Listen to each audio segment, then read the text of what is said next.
दोस्तों आज की इस वीडियो में हम बात करेंगे डेंगू फीवर के बारे में, उसके कारण, उसके निवारण के बारे में। दोस्तों हम जानते हैं डेंगू बुखार जिसे आमतौर पे हड्डी तोड़ बुखार के रूप में भी जाना जाता है। ये एक फ्लू जैसी बीमारी है जो डेंगू वायरस के कारण होती है। तो दोस्तों हमने जाना कि एक सीजन में आके हर साल लाखों लोग डेंगू फीवर्स को लेके दोस्तों कहीं ना कहीं सफर कर रहे होते हैं। तो डेंगू बुखार जिसे आमतौर पे दोस्तों हम हड्डी तोड़ बुखार के रूप से जानते हैं, एक फ्लू जैसी बीमारी है जो डेंगू वायरस के कारण होती है। ये तब होता है दोस्तों जब वायरस जो एडीज मच्छर है वो किसी स्वास्थ्य व्यक्ति को काटता है। और ये रोग मुख्य रूप से दुनिया के जितने भी उष्ण कटिबंधीय या फिर दोस्तों जो उपोष्ण कटिबंधीय क्षेत्र पाए जाते हैं, विश्व स्वास्थ्य संगठन की अगर हम बात करें WHO के अनुसार, तो हम अनुमान लगा सकते हैं लगभग दोस्तों हर साल 5 लाख से भी ज्यादा लोगों को अस्पताल में भर्ती होने की आवश्यकता पड़ती है।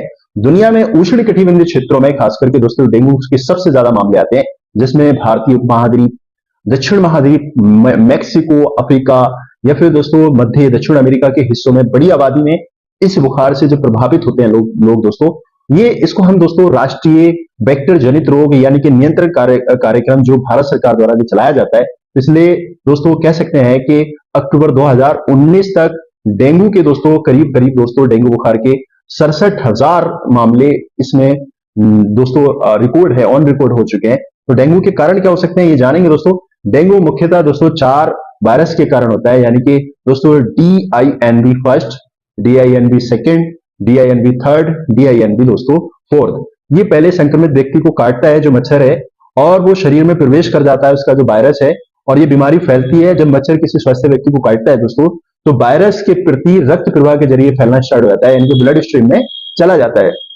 जब कोई व्यक्ति डेंगू बुखार से दोस्तों उसको हो जाता है तो विशिष्ट जो वायरस के जो प्रतिरक्षित और लेकिन अन्य 3 प्रकार के जो वायरस हैं दोस्तों, ये कहीं ना कहीं दूसरी तीसरी चौथी संक्रमित होते रहते हैं। और डेंगू के जो घातक रूप हैं उन्हें कह सकते हैं कि अगर DINV फर्स्ट है तो उसके लक्षण कुछ कम दिखाई देंगे, DINV अगर सेकंड है तो दोस्तों उसमें और घातक परिणाम होते हैं, DINV अगर थर्ड है, DINV फोर्थ है, तो कह सकते हैं दोस्तों इसमें यहां तक के पेशेंट्स की डेथ भी देखी गई है, क्योंकि ये सिंड्रोम्स होते हैं, बहुत सारे कॉम्प्लिकेशन इसके साथ जुड़ जाते हैं। और दोस्तों डेंगू के लक्षणों की बात कर लेते हैं। आमतौर पे डेंगू के जो लक्षण हैं वो हम बहुत साधारण से जानते हैं, इसमें किशोरों और जो दोस्तों जो एडल्ट बच्चे होते हैं उनमें आसानी से नहीं पहचान सकते। डेंगू में दोस्तों हम कह सकते हैं कि इसमें हाई ग्रेड फीवर यानी कि 104 105 फ़ारेनहाइट तक हमें बुखार दिखाई दे सकता है। ये इसका सबसे मेन और सबसे बेहतर इसका लक्षण दिखाई देता है। इसके अलावा दोस्तों किसी के सर में दर्द हो सकता है, मांसपेशियों में और हड्डियों में खास करके दर्द ज्यादा रहता है दोस्तों, जी मचलाता है, उल्टी आ सकती है, आंखों के पीछे दर्द महसूस होगा, और दोस्तों साथ ही साथ दोस्तों ग्रंथियों में सूजन और त्वचा पे किसी किसी के लाल चकत्ते पड़ जाते हैं। ये 3 प्रकार के जो बुखार होते हैं दोस्तों जिनसे व्यक्ति को खतरा होता है। जो हल्का डेंगू बुखार है उसमें उसको कह सकते हैं दोस्तों, इसमें जो लास्ट वाले जो मैं आपको बताया 3 और 4, इसको सिंड्रोम्स की संज्ञा देते हैं दोस्तों।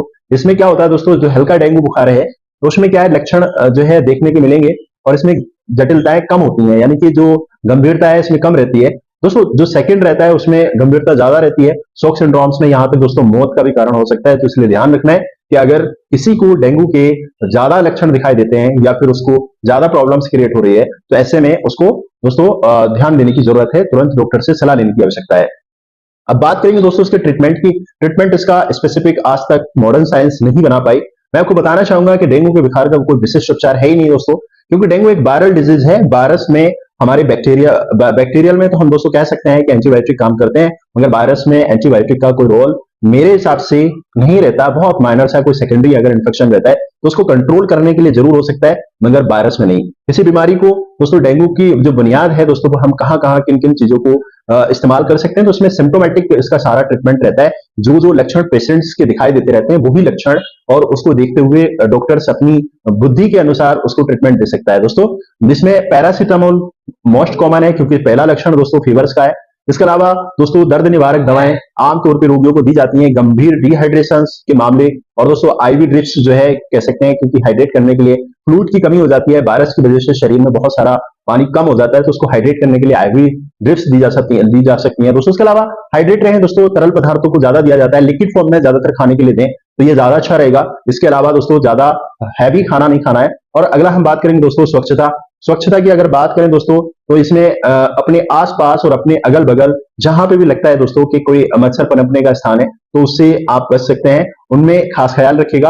आपको हमेशा ध्यान ये रखना है दोस्तों, जैसे अब ये सीजन्स जो खासकर मैं बताता चलूँ दोस्तों, जुलाई, अगस्त, सितंबर, अक्टूबर तक ज्यादातर इसका प्रकोप रहता है। इन्हीं दिनों में ये मच्छर ज्यादा पनपता है, तो इन दिनों में मच्छरदानी का इस्तेमाल करें। और दोस्तों इसके अलावा बहुत सारी चीजें ऐसी हैं कि अगर आपको बहुत सारे सिम्टम्स दिखाई दें तो डॉक्टर से तुरंत एडवाइस लें। इसके अलावा मैं आयुर्वेदिक आपको बताना चाहूंगा, अगर किसी व्यक्ति को डेंगू जैसे लक्षण अगर दिखाई दिए तो उसको चाहिए कि उससे पहले ही वो गिलोय का इस्तेमाल कर सकता है, पपीते का इस्तेमाल कर सकता है और कीवी फल का इस्तेमाल कर सकता है। इसके अलावा दोस्तों लिक्विड फॉर्म में जिसके अंदर बहुत सारे न्यूट्रिशंस, एंटीऑक्सीडेंट, बहुत सारे मिनरल्स मौजूद हों, उन सबको इस्तेमाल करके डेंगू से बच सकते हैं। उम्मीद करते हैं दोस्तों जानकारी पसंद आई। आप हमारे चैनल पर नए हैं तो लाइक कीजिएगा, सब्सक्राइब कीजिएगा, दोस्तों के साथ भी शेयर कीजिएगा। इसी तरीके की नेक्स्ट इन्फॉर्मेटिव और नेक्स्ट फीवर्स पे मैं आपको जरूर कुछ डिस्कशन करेंगे। दोस्तों मैं आपको बताना चाहूंगा, आप अगर खुद से थोड़ा सा अवेयर हो जाए, थोड़ा सा जागरूक हो जाए, तो ये जो संक्रमित जो डिजीज रहती हैं, जो वायरल डिजीज रहती हैं, ये जो डेंगू जैसी जो घातक बीमारियां हैं, ये होने ही नहीं पाए। क्योंकि दोस्तों आप मच्छर से बचे रहेंगे तो आप फीवर से भी बचे रहेंगे।